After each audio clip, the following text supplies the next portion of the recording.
tout le monde, bienvenue sur ma chaîne. On se retrouve pour la suite de la saga Seconde Guerre. Quand je dis que c'était la mort par la faim, c'est vraiment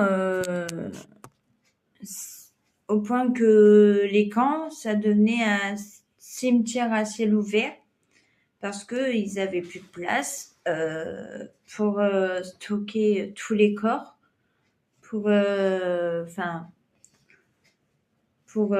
stocker tous les corps, oui, vu qu'ils parlaient vulgairement les Allemands, tu vois, le temps nazi, c'était très vulgaire, hein, tu vois. Ils humiliaient les Juifs, ils faisaient exterminer tous ceux qui n'allaient pas à la race aryenne. Mais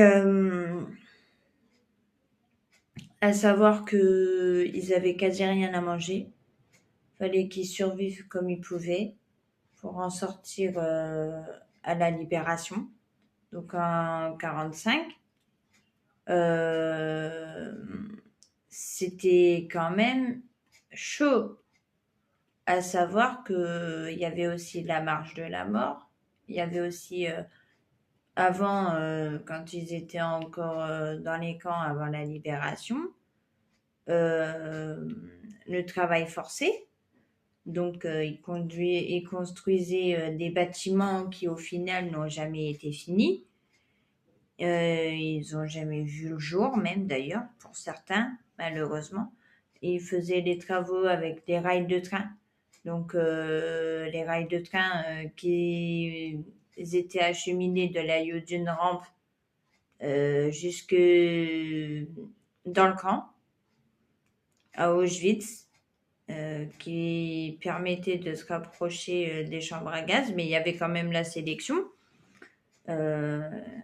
Mais malheureusement, on voyait les trois quarts y aller, quoi. Enfin, ceux qui étaient dans les koyas, dans les baraquements, pas loin des camps, déjà il y avait l'odeur épouvantable, il y avait l'odeur d'humains brûlés, il y avait les cris, les hurlements, la fumée qui était noire, qui était hyper sombre.